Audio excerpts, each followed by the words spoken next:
Hey, I can see my house from here. Ah!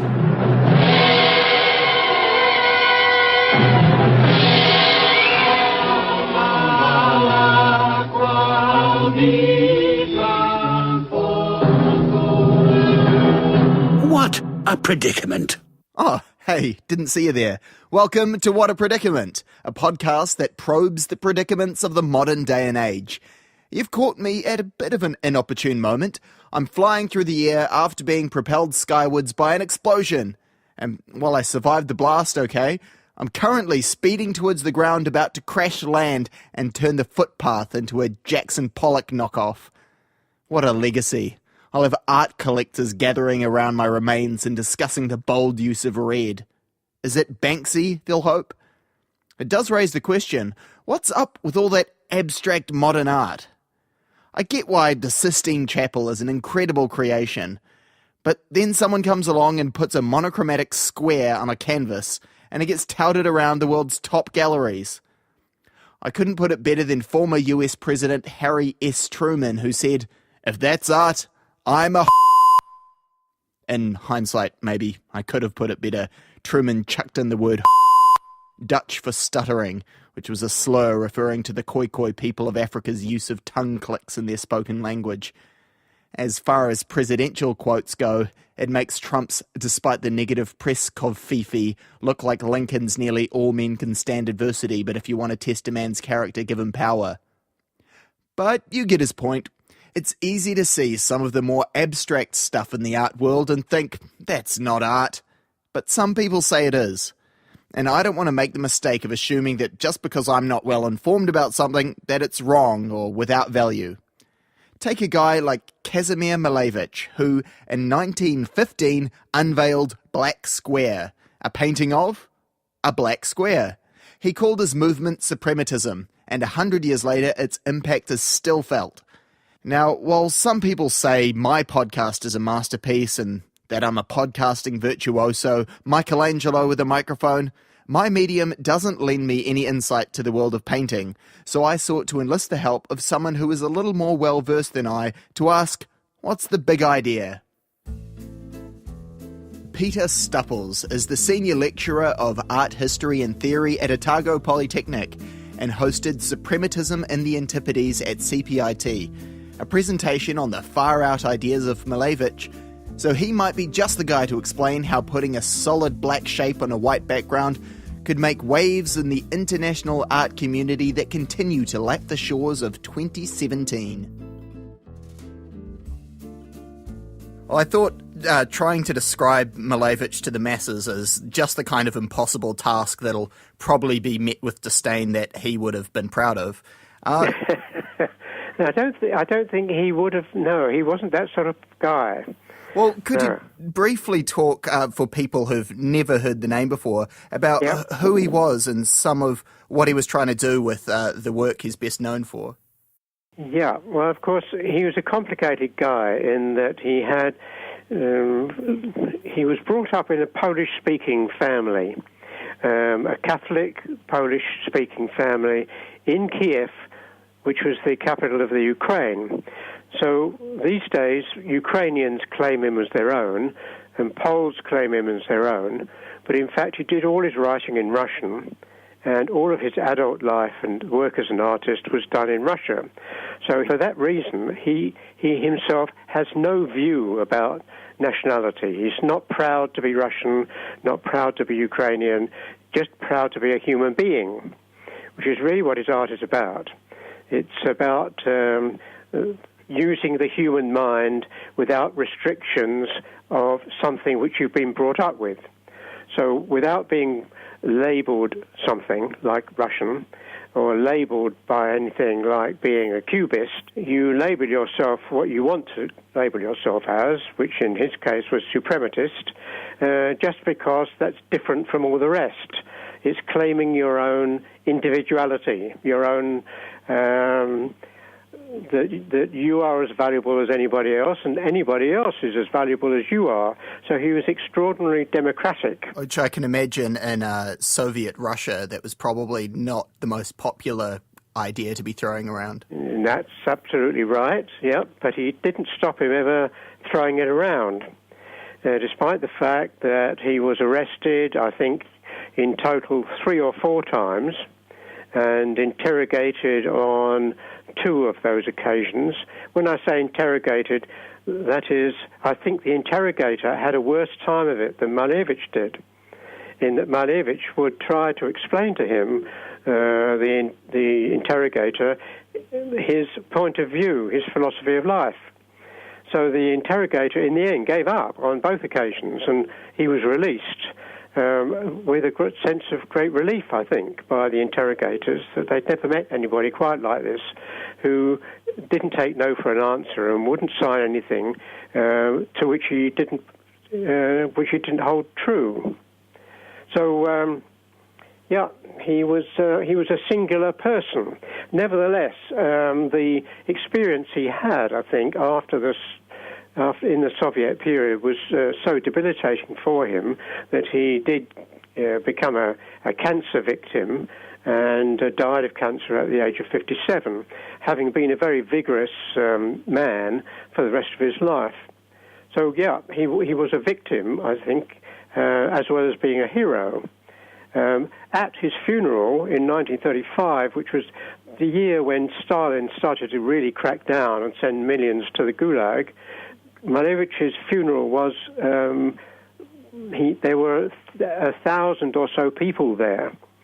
All the famous poets and writers and musicians and many artists too came to his funeral. His most famous artwork, I suppose, is the Black Square, which was the beginning of suprematism, which is just as it says itself, it's a black square on a white ground, and his coffin was a white coffin with a black square on it, and he was buried in a patch of ground which had above it a white square with a black square on it, he remained an individual even after death in the Soviet period. So he was very much an individual guy. At the same time, I think if you go to Wikipedia, you'll find that he was called, I think in their first or second sentence, they called him a Christian mystic, which is a gross misrepresentation. In fact, the whole of the Wikipedia entry for him needs rewriting, but it's not going to be written by me. I can tell you. There goes one of my key sources. Yeah, well, of course, he was brought up as a Catholic, but the rest of his life he found religion interesting, but not for him. He was not a practicing Christian. So to call him a Christian mystic is wrong. But he did write a thing called God is Not Cast Down, which is the reason for him being arrested the second time, because everybody thought that he meant by the Russian word God, when he actually didn't mean that at all. He meant something quite different. But you have to read the 30-odd pages of his essay to try and get some sort of understanding about what he's after, which is really about thinking can't cast down. He was a great thinker, and he wanted everybody to be free to think outside the square.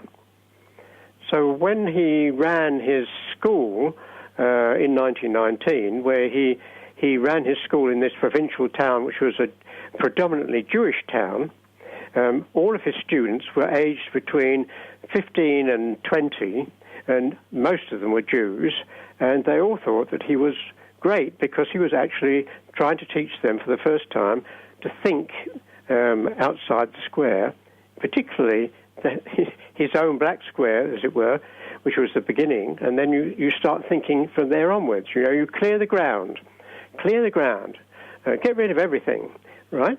You destroy all museums, you destroy all art that's come beforehand, because it's only burdens for you. It only burdens your mind, because you start thinking in terms of the past, and the past is going to teach you nothing about the present and the future. You've got to make that for yourself. So he was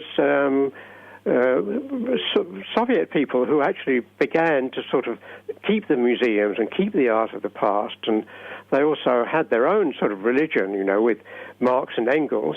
These things for Malevich were the wrong things for you to be wasting your time on. What you were doing is burdening your mind with baggage you didn't need. So you start afresh and you start thinking. And one of the things he thought about was that the world, our world, he was thinking 100 years before we're thinking about global warming. He thought that our world is too small for us all, and we need to go and explore outer space. And not only explore it, we also need to go and visit it and set up colonies on it. And he designed architecture for the colonies that would be built on the planets of outer space.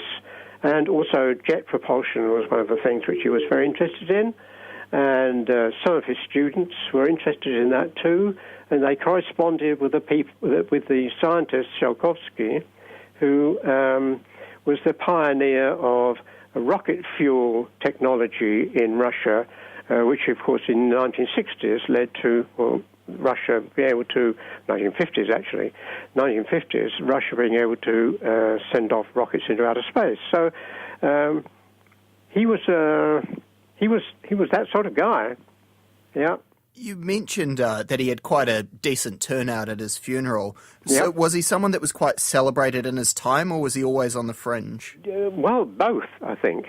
In terms of everybody knew about him. If you read people's memoirs of the 1920s and 30s, they all knew about him, and they were, for the most part, fairly horrified by his ideas and even by his paintings, by his artworks. But of course, he'd really almost given up his artworks for philosophy by about 1921, but took it up again later on because of the sort of Soviet obligation that you have. It's your duty to serve the state and to serve it in terms of socialist ideas. Well, he didn't take up the socialist ideas, but he did, as it were, defend realistic painting. And everybody thought, this guy who'd really been like an impressionist in the past and then had been an abstract painter in his heyday, that in the late 20s and early 30s, that what would happen when he tried to paint like an ordinary person in a realistic way. And, of course, he was a completely amazing realistic painter. But it was not realistic in the sense that they were portraits of people who he knew and of himself as well, but dressed in a futuristic costume and assuming the pose of philosophers of the future, so that his real was not other people's real. But then he would say, as a free thinker, but the way I think is real to me, and the way you think is real to you, but it's just that they're different. But why not give yourself a break?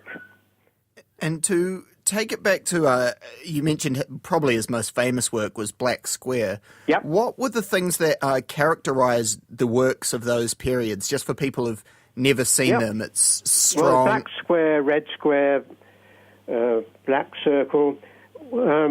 He wanted to start painting off again from scratch, so that it was like ABC, and that A is the black square and B is the red square, because black stands in for him as the static self.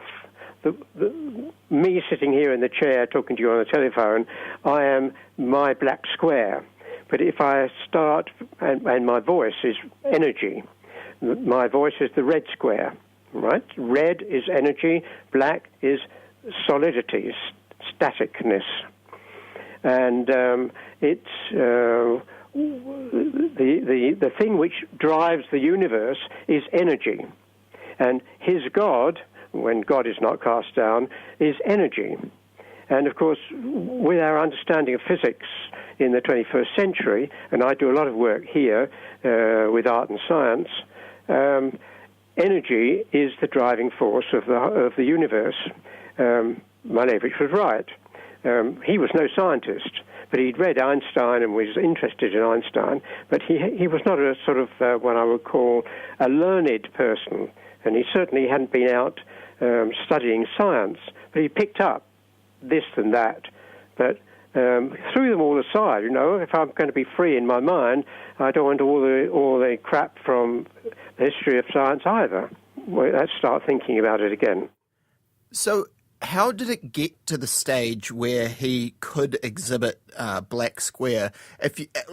This will be a very hard question to answer, and I'm sure there's no way of recapping it without writing books and books on the subject. That's right. But how do you go from the works of Vermeer to the very simple geometric shapes of some of the abstract artists or Mondrian? It's worth the journey to study the history of the avant-garde in Europe, not just in Russia, but in France and Germany, but particularly France and Russia, which were the two most avant-garde countries in art in the early 20th century. And when you move from Impressionism into Cubism, Cubism is already on its way towards abstraction. No cubist would say that, but when you look back on it in hindsight, you can see that what Cubism is doing is getting rid of a lot of the things of the real, as it were, in realism. That is, a colour has to match something you see in nature. So green is green rather than green being grass and leaves. So green becomes freed of the baggage of its own history. And Malevich went through all of these various phases in the gallop of modern art, really from 1905 to 1915, 10-year period in which every year there was a new advance, as it were, towards abstraction. And the first proper abstract painting was 1911, Kandinsky, but his was a different sort of abstraction, because there are lots of sorts of abstraction.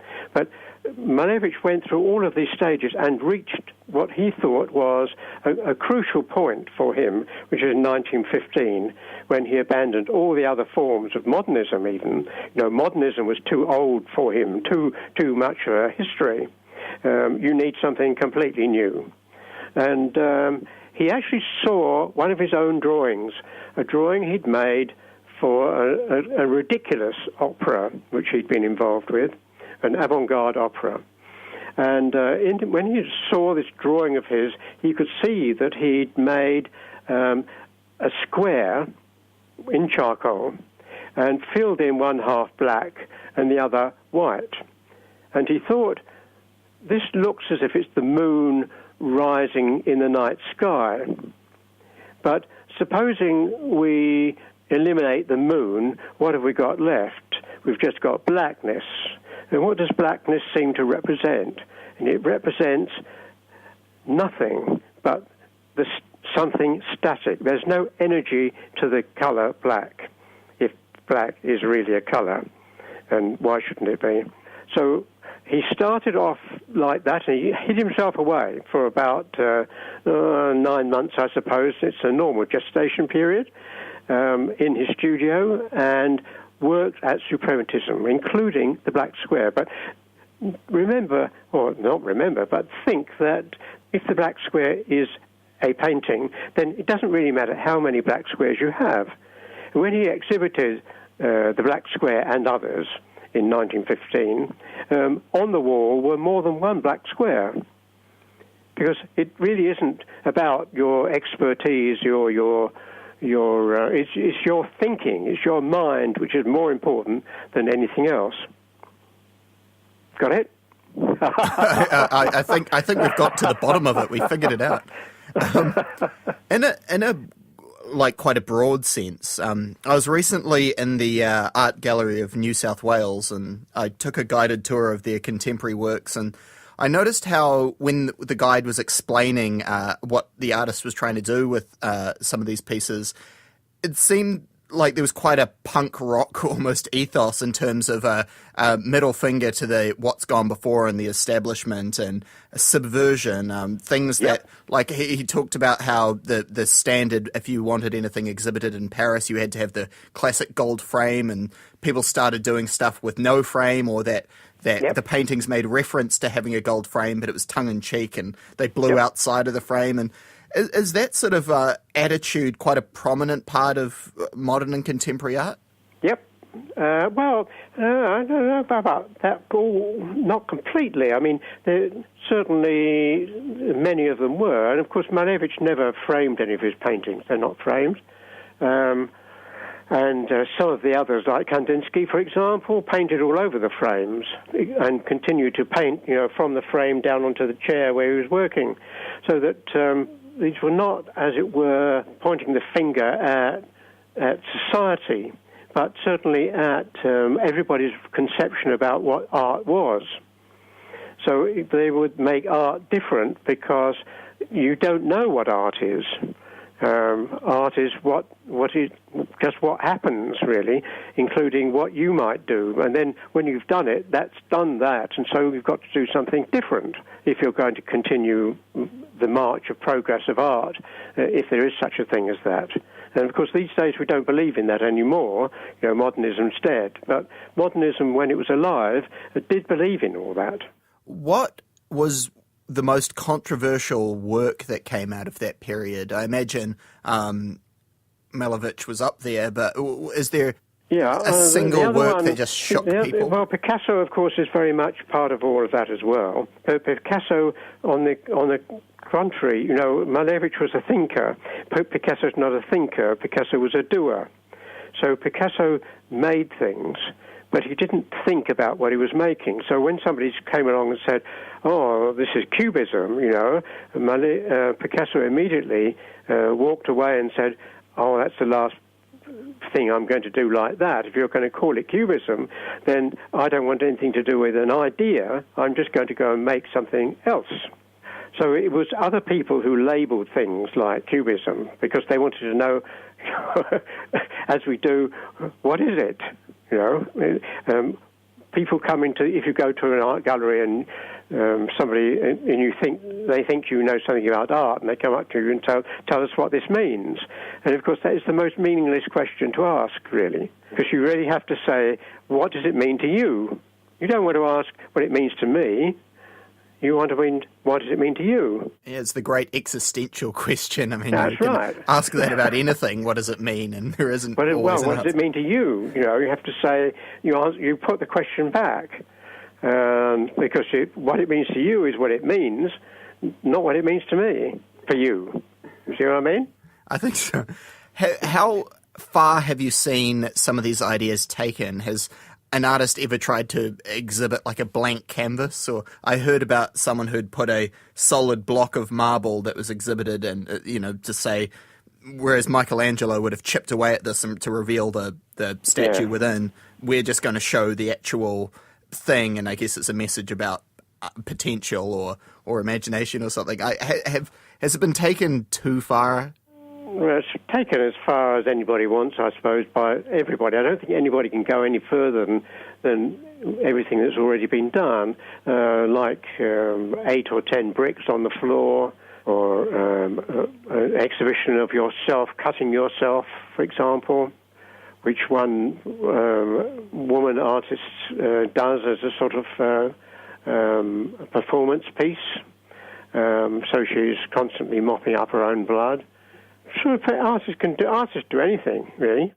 Because I did hear that's one thing when this episode was kind of centering around the idea of people who look at something and either say, that's not art, or, oh, I can do that, that's not. Whereas you look at, Vermeer, and you're like, well, that's an amazing skill or craft. Whereas that's right. especially when you get into some of the modern performance art things where it's like, maybe they're trying to make a statement, but it's not. How can you be in the same conversation as the great classical That's artists. right. Very hard to be in that conversation, actually, and you're quite right. And this is the difficulty about, say, talking about Malevich. It's extremely hard to be in the conversation he's having without actually being with the people he was having the conversation with.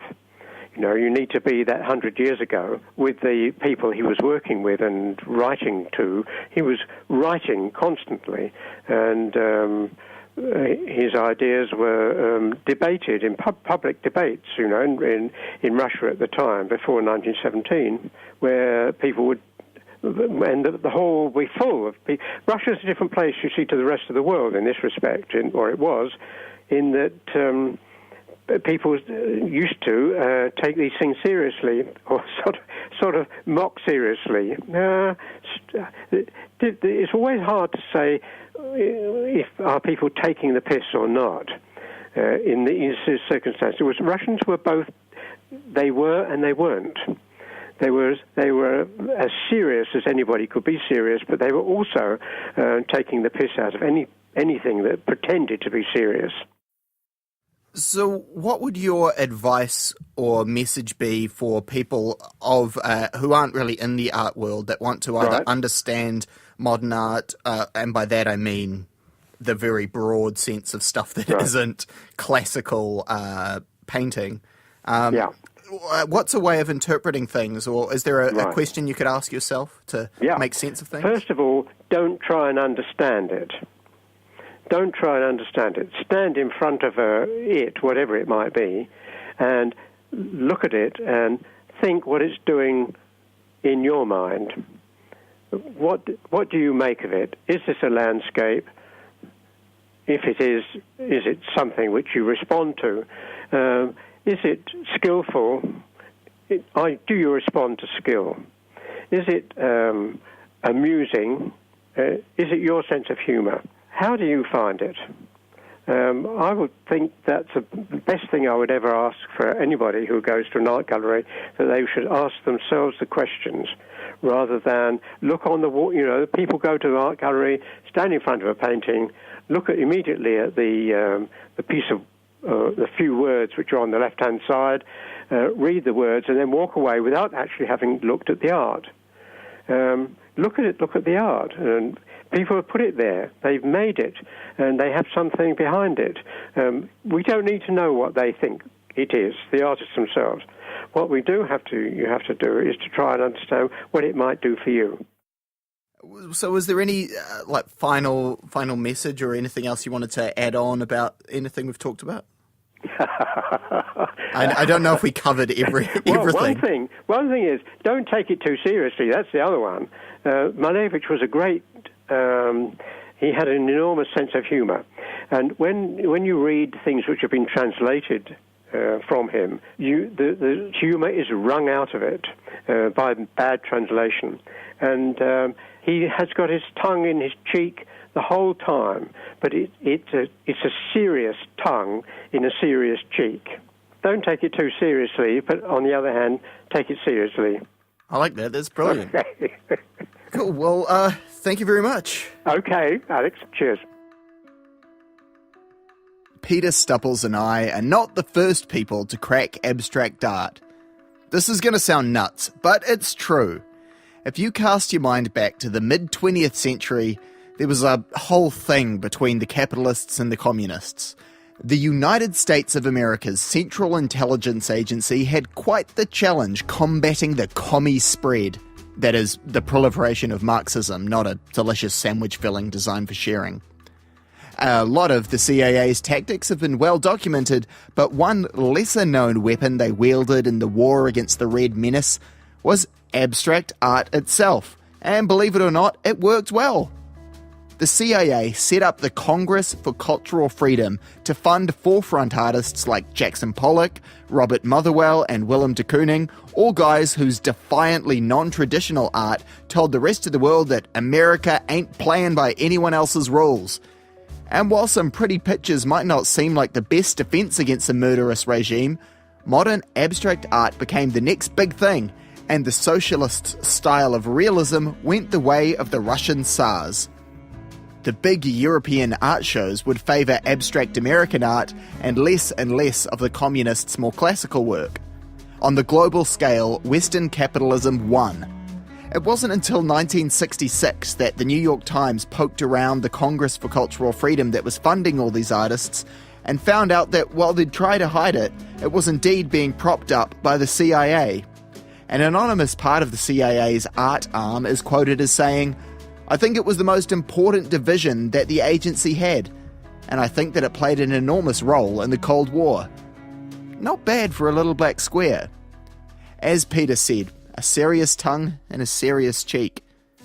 If you want to see some of the controversial work discussed in this episode, I'll be posting pictures of Black Square and other related pieces on the podcast Instagram page at What a Cat Productions. Speaking of great art, thanks to John Galliers for the What a Predicament cover artwork, which, if you look at that screen playing this podcast, that orange logo, yeah, that was him. Thanks also to Ian Ray, Eddie Rodriguez, and Peter Stupples. The opening theme music for this podcast is a derivative of The Little Hotel of Horrors by Decamentarium. It's licensed under Creative Commons Attribution 4.0. And this track right here is Phil by Kiwi jazz virtuoso Cy Hart, used with his generous permission. What a Predicament is a What a Cat production. All the links to various social media stuff is at whatacat.co.nz. Now, where was I? Oh, that's right. Would you look at that? The ground rising up to meet me to break my fall, and the rest of me. But with such a great podcast in the can, I can at least die knowing that I've achieved the pinnacle of my potential. That was unexpected. The back collar of my shirt got caught in the top of Auckland's Sky Tower, the tallest building in NZ. I'm alive, but stuck up here, too high for anyone to see me. I can't seem to unhook myself, but even if I did, I'd face a 1,000-foot fall. I guess I'll do what I always do when I find myself in a situation like this, and that's get to work researching another hard-hitting issue, and get back to you in 2 weeks with an all-new episode of What a Predicament.